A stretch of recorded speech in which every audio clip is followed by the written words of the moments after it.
Well, there's some general sort of evolutionary changes in that the scenes have got bigger, it's got more complex, people want to see more on screen, and they want to see lots of things happening all at once. But also there's been a shift from being centred around pieces of software, where somebody would regard themselves as a Maya worker, whereas now we're more data oriented. We want to know, we want to have the animation. We don't really want to care too much. Some days it might come out of Softimage, some days it might come out of Maya, some days it might come out of Massive. But the important thing is the animation itself, the data, the information, the artistic effect.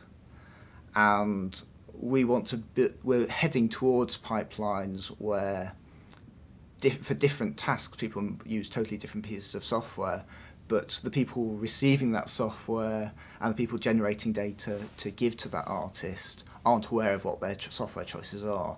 It's really centered around what task you want to achieve, what piece of software you use, but then you receive the same data and you transfer on the same data.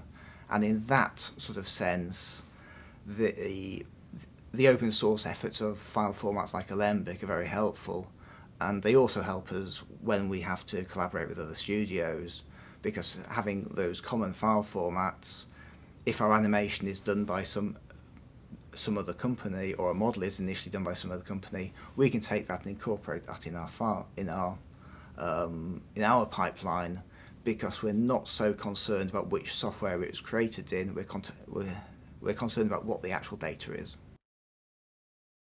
Yes, well, interchangeability. We're not driving towards having the same pipeline as other companies, because we have our own concerns, and we want to have some unique selling points. So we don't want to have the same pipeline, but if we're receiving data from other people, we don't want to have to spend a lot of effort to put that into our pipeline, and we want to have some flexibility in our own pipe as to how we deal with things, because different tools are better at different jobs, and that changes a bit from show to show. Well, where we can, we have to standardise. We don't want to develop bespoke solutions for every show and then go back and do that work all over again for the next show. So we want to have a lot more continuity in our development, and a lot more an integrated development approach across the studio that fits in with the plans of the individual shows, so that we can then reuse that technology over and over again. An example of this is when I worked at CineSite previously. We did 3 talking dog shows in a row, Beverly Hills Chihuahua, Marmaduke and Underdog, and all with very similar needs and requirements, although different looks and different animation concerns from the directors. But within that, they were still, there's a dog, make it talk. And that part of the pipeline became very standardised and very efficient because it was repeated. And we're looking to do the same thing, although, but there it's very obvious where there's the repetition. But on other shows it's not quite so obvious, so it takes a bit more looking at how you can standardise your work processes, so that particularly you can, when you're juggling staff between projects, you can take somebody off one show, put them into another show, and the tools are all familiar, the workflow is familiar, and the pipeline is familiar, so they can be productive much more quickly, rather than wasting 2 or 3 days where you say to them, well, you used to do it like this on that show, but on this show we do it slightly differently like this. So it's all about standardisation.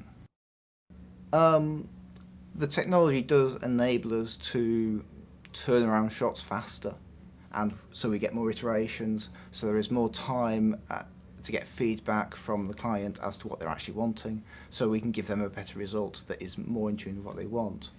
But really the technology, there's very similar technologies available to many companies, so really your distinguishing features will always be your creative staff, and the technology there is to serve the creative staff, and the technology is to enable them to generate pictures and animation that represent their vision, and we can present that in a good way to the director quickly.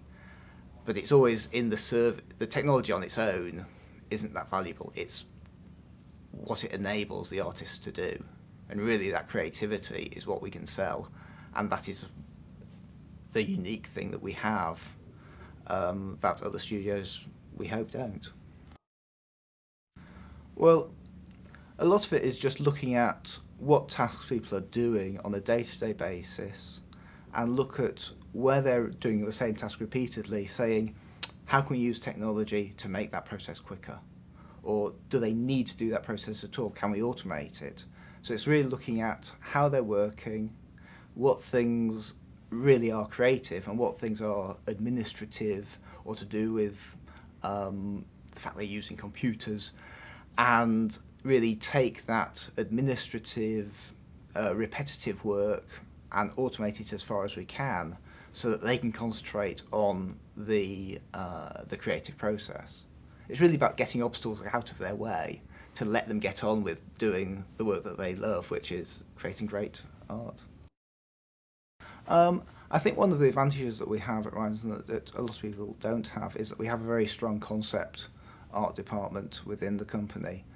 And so at the start of projects we can turn around a lot of concept art for people very quickly of a very high standard, and that will often spark the creative juices on the production side, and we'll get feedback, and that process will, because we're starting from high quality ideas and with very creative people, that then feeds through into everything else, in that it gets people more excited about the work, and it gets you're looking at something exciting from the beginning, and that really feeds through into the rest of the process, I think. We're not so much doing previs, but there is a lot of concept in terms of how the characters look before we start actually doing modelling and 3D work. We're doing a lot of 2D work and getting, refining shapes and colours and the look before we go into 3D, because changing things in 3D is expensive compared to changing things in a painting. So it's really about getting value for money for the client and getting an efficient workflow for us as well.